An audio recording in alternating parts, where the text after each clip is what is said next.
I know one thing. You better keep yourself alive, LJ. Because I did not relocate my entire life to damn Germany and help you fight and beat cancer so you can end up unalived.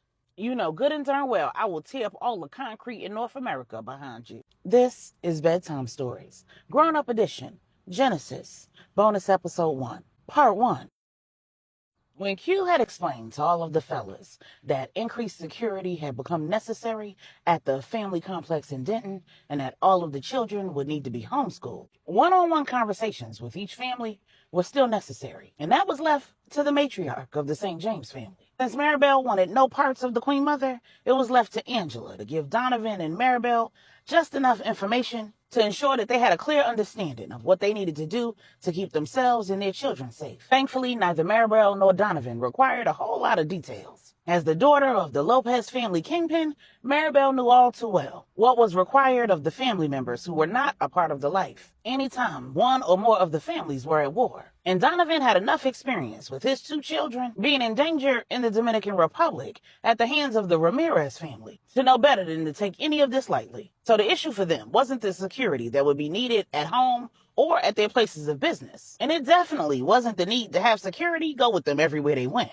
because that had been the story of Maribel's life. It would be new for Donovan, but it was a change that he welcomed if it meant keeping his wife and his children safe. Their concern was Portia. Darlene Portia Capital was a patient at a psychiatric facility. She was also 29 weeks pregnant with Donovan's baby, a baby that was conceived while she was holding Donovan hostage in a cabin in the woods of Miami. And Portia was the very reason why Maribel was not dealing with the Queen Mother. Rennie had shot Portia when Donovan was freed, and everybody and their mother thought Portia was dead.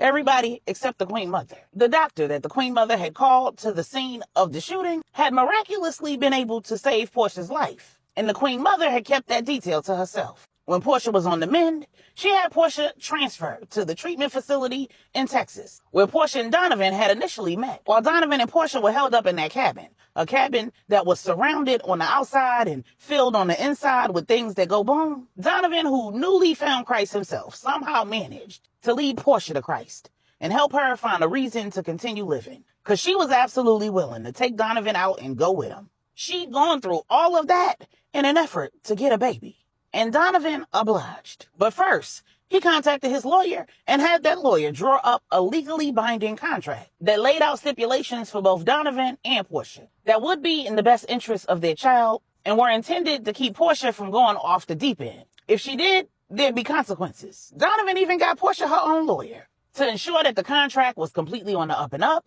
and Portia's own interests were served. So when the Queen Mother found out that Portia had survived her gunshot, she executed the terms of that contract. Why on earth would she do all of that, you might ask? Because she wanted to see Donovan and Maribel finally happily married to one another without any interference. Except for hers, of course. And the way she saw it, everybody had gotten what they wanted. Donovan had gotten Maribel, Maribel had gotten Donovan, Donovan's 2 children had gotten a mother, Portia was alive and she still was pregnant, and because she'd kept the terms of the contract, Portia could still be held to it. She'd even gone so far as to involve Angela. And for Angela's part, she put all of her life coaching skills to good use. In the weeks before Donovan and Maribel discovered that Portia was still alive, Angela had walked Portia through a number of exercises to help prepare her for becoming a mother, co-parenting with Donovan and Maribel, and becoming the kind of woman that she could be proud of. So when Donovan and Maribel found out that Portia was still alive, Portia made Donovan an indecent proposal. Maribel wasn't for none of it. And in the end, Donovan shot Portia down, and Maribel let her know she wasn't nothing to play with.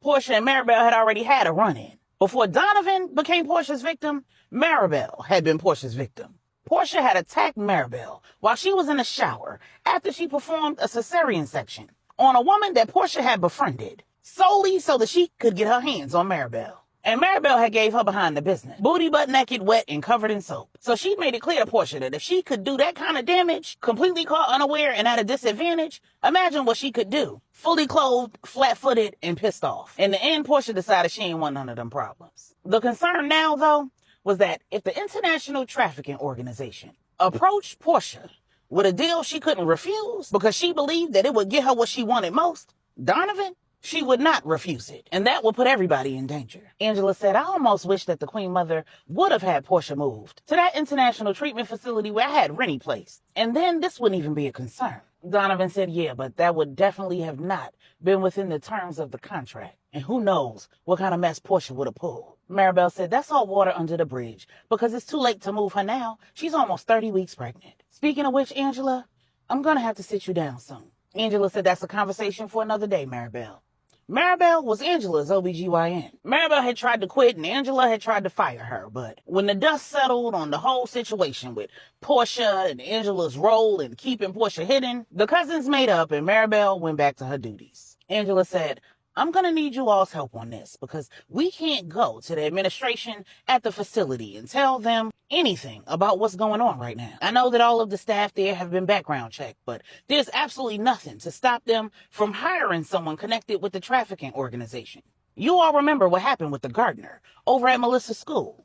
All of Melissa's guards had been taken out and Melissa's dorm had been invaded by bad actors connected with the international trafficking organization.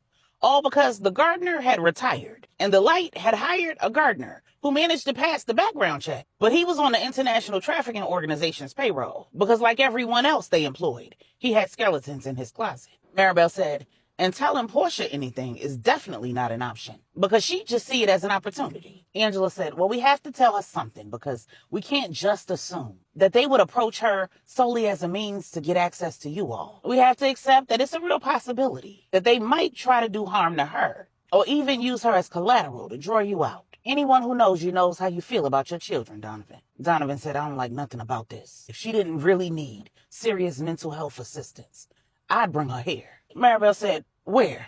Angela chuckled. Donovan said, not our house. I mean, the family complex. Maribel said, yeah, no, that is way too close for comfort. Donovan said, let me think about it and I'll come up with a way to discuss it with the administration. I'll also discuss it with Portia and make sure she understands that if anyone approaches her, no matter what they promise her, she needs to stay focused on the big picture. These are not the kind of people who can be trusted, and helping them won't get her what she wants. At the same time, the Queen Mother was having a conversation with Ron and Anya. Anya was deaf as a result of an inherited genetic predisposition. The same predisposition that had affected the Queen Mother's baby sister, Samuel's twin, Kay, who was murdered by the Ramirez family, and Q and Angela's daughter, Isla. Anya was a successful professional woman. She was the business manager at the Queen Mother's luxury spa in Fort Worth called Bedtime. She was also active in the deaf community in Texas and co-founder with her husband, Ron, and a nonprofit set up to provide legal assistance and support to members of the deaf community who were victims of violent crimes and or mistreated by the criminal justice system. So at 29 weeks pregnant, the mother of an 18-month-old son and deaf, Anya was a very busy woman, and she was none too pleased when her mother and her husband admonished her that she was going to have to lay low. The spa where she worked 4 days out of the week was open to the public daily, and they could not control who their customers were. Anya's name and face was clearly posted on the business's website, and even with security tagging along. Her deafness increased the risk to her safety. Anya signed, there are adjustments that can be made to my daily schedule as it pertains to Beldam. But the children at the community center are expecting me to be there for art therapy. And we have active cases that we're working with the nonprofit. And those clients are expecting me to be there as an advocate. Ron said, your assistant at the community center can fill in for however long is necessary, or they can find another volunteer. We can help them find another volunteer. You can support the victims remotely, and I can bring my sister in to help. The Queen Mother said, no, you can't bring your sister in. We're dealing with a criminal organization that has made it their business to dig into the lives of their targets, identify their extended family, their friends, find and exploit their secrets, and go after the people who are close to them. Many of the people that were rescued due to Q and the FBI's efforts weren't just members of vulnerable demographics like homeless and sex workers. Many of them were the extended family and friends of people who the traffickers either identified as enemies or people that they could manipulate to do their dirty work. We've all put in serious work on this, and it's clear that the people in power are there because they want to be. But the people that we've been able to get our hands on have all been pawns in those people's sick game. Almost as quickly as they're taken off the streets, they're replaced. Think about it like this, Ron. You're a lawyer. They could use your skills to get one of their people out of prison, to prevent the police from talking to them, to get them a shorter sentence. Let's say you have proclivities that you didn't want Anya or the rest of your family to know about. They'd lure you with whatever your taste is, get you on video and blackmail you to represent one of their people. If they couldn't find anything on you, then they'd go after Anya or RJ.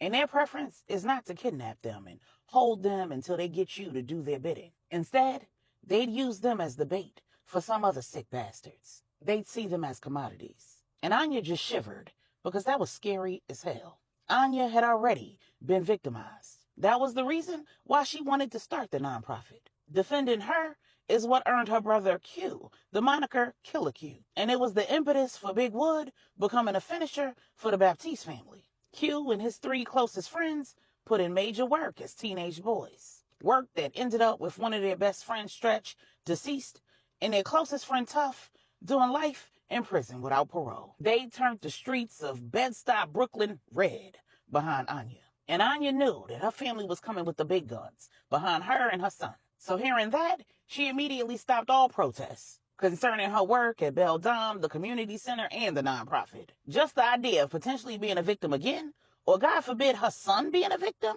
was enough to have her convinced to sit her behind down. But now she had a whole new worry. How was Ron going to stay safe? He couldn't do his job without going to the office, going to various courthouses, police stations, and other law enforcement facilities. He could not go those places with security tailing him. And that was the Queen Mother's next point. She said, son, I'm sorry to do this to you, but you're going to have to stop taking new cases, at least until all of this is worked out. You need to do whatever you have to get other lawyers to take any new nonprofit cases, and tell your partners whatever you need to get out of any hearings that you can, get extensions on cases, whatever you got to. This is not a game. When Anya asked the Queen Mother about the employees at Bedtime, the Queen Mother informed her that she'd already scheduled an early morning meeting with all of the staff. And in like fashion, so had Angela. Both of the women's legitimate businesses were staffed by employees who'd been extensively background checked. They'd also been tested by their respective organizations to ensure that they were blackmail-proof and sufficiently loyal. In exchange, they were paid well. And no matter where they fell in the business's hierarchy, they received benefits associated with their employment that they couldn't find anywhere else. Their lives were also surveilled. So anyone who came into their lives were thoroughly checked out too. All they had to do was give the word. At that same time, Q was having a conversation with Wise and Salima. Q was concerned that Wise's employment with his PI firm made him that much more vulnerable as well. Q said, I have no issue with switching up your responsibilities and allowing you to work more from home and taking you off the cases that require surveillance. We have enough PIs that it won't be an inconvenience. Wise said, but the risk will remain. Everybody on your payroll has the potential to be a target. Q said, of course, and we've made some changes and some living arrangements to accommodate for that. I'll relocate my whole team before I allow my work with the feds and my involvement with the organization to put my employees or their families at risk. But someone who catches you slipping won't just be fishing with a pole. They'll be fishing with a net. And there are way too many of our family members who can be caught up in it. Salima says, sounds like you're about to be sidelined too. Wise said, and I don't have an issue with that if it keeps you and our baby safe. What I don't want, though, is for there to be more people keeping us safe than there are on discovering who's behind this. If you need me, I'm there. When LJ got home and he updated Regina, she was glad to hear that everything went well in Denver, that Bosch would survive his injuries, and True had been relocated. But after what she'd suffered at the hands of the Newports, she was more than willing to fall back until all of the drama could blow over. Regina said, so you're going to be playing cops and robbers for a little longer. And instead of just worrying about Q, I got to worry about you and Angela too. This little temporary arrangement is looking real permanent to me. I know one thing. You better keep yourself alive, LJ. Because I did not relocate my entire life to damn Germany and help you fight and beat cancer so you can end up unalived. You know good and darn well I will tear up all the concrete in North America behind you. LJ said, I know. What I want you to do is focus on keeping our kids safe and let me do all the heavy lifting. We need to make sure that the kids understand the new rules of engagement because this is new for them. Gina said, well, you're going to have to lead and I'm going to have to follow because the way my nerves is set up right now, I am certainly going to be in need of a therapy session. Anything that involves worrying about the safety of my children immediately triggers my PTSD. These damn traffickers are evil and the things that they've done to people are downright diabolical. And I didn't think anything could be worse than what I suffered at the hands of the Newport. LJ said, Gigi, you know I got you. I got the kids, I got Angela, and so does Q. I wish I could say that everything's gonna be all right. Reassure you that everything's under control and you ain't got nothing to worry about. But the truth is, this ain't business as usual. Not for the five families, and not for us. I had to send a team to Lauren's house last night. Lauren is LJ and Rennie's older sister. She's an attorney in North Carolina. LJ continued saying, I had to send Wesley by her house to give her a satellite phone and tell her to stay home until she hears from me. Thankfully, the Queen Mother has Rennie covered and Stack sent in some backup. Regina asked, do you think that Stanley identified you when he was singing like a damn bird? LJ said, I ain't got a clue. What I do know is Agent Nisha Rushing made it her business to dig up all in mine. And since she was playing both sides, that she told her uncle and his peoples whatever he wanted to know. Agent Nisha Rushing was Q's partner when he was full-time with the FBI. She was the lead agent in the Crimes Against Children unit, and she was the niece of Jerry Rouse, one of the higher-ups in the trafficking organization, who was also a retired, decorated federal agent. The connection hadn't been made because Nisha Rushing was adopted. Melissa was abducted. Suspicions turned to Nisha Rushing. And when the evidence revealed that she was playing for the wrong team and that she had made a move on LJ, Drew was assigned to get her talking.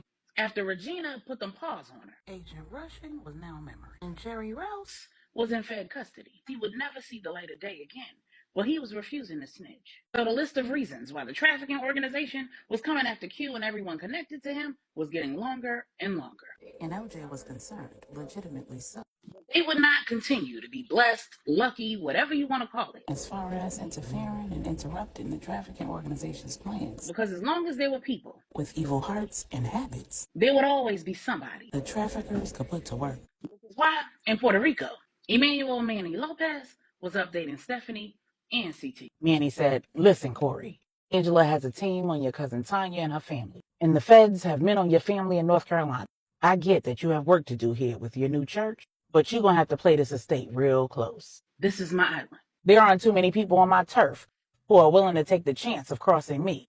There's no telling what a desperate man or woman will do when they're backed into a corner and somebody's holding their secrets over their head. Case in point, what happened with Angela and the children on their own estate. When Angela and the children were in hiding from the Newports on their estate in Puerto Rico, the estate was under attack, and Angela ended up having to save her own life. Despite the fact that her entire estate was crawling with Lopez soldiers. One of the soldiers had been caught on video in a compromising position. He was flipped by the Newports and provided them with the information that they needed to get their own shooters on the property. When everything was said and done, that's how Angela found out that she and Stephanie were members of the Lopez family. The entire family had been relocated to various locations for their own safety. When the final attack had been thwarted, they were all reunited. Manny said, I know that home visits and one-on-one counseling are customary in your line of work. And I hate for you two to start your marriage off with our business interfering in your work for the Lord. Now, I'm the last one to speak for God, but I'd have to say that he'd agree that the work we're doing to take down this trafficking organization is most certainly his work. It may not necessarily be the way that he'd prefer it be done, but I don't know any more honorable work than rescuing the vulnerable from the hands of evil, do you? When CT agreed, Manny went on to say, in order to continue doing your work, you're gonna have to get creative, son.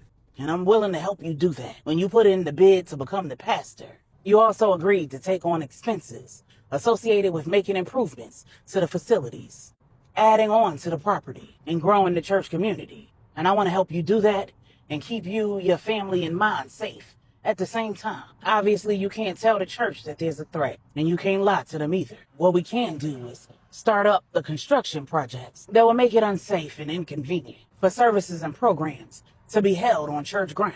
You can expand online offerings and relocate worship service to the convention center. We can stage a house for you and your staff and have the entire property covered in surveillance systems and soldiers. And while the construction is going on, we can implement more security measures in the updated facilities and in the new ones. When CT questioned the safety of having worship service at the convention center, Emmanuel said, that's the beauty of our new convention center. Lorenzo worked with the city to implement technology measures and bring state-of-the-art security features to the building and the surrounding area. Much of the software in place there, management of the center, doesn't even know about. Thanks to the large donation that I gave to the city to build the convention center, it's nothing for me to put soldiers in place of the center's regular security when the church is using it for service, which means our people will have eyes and ears all over the property and shooters ready to address any problem that might arise. CT said, sounds like you got this all worked out. What's the catch? Manny said, you'll have to find a nice way to relieve a good portion of your staff of their duties. And I think we both know there's nothing worse than disgruntled church members. CT just shook his head, because he knew that Manny was right.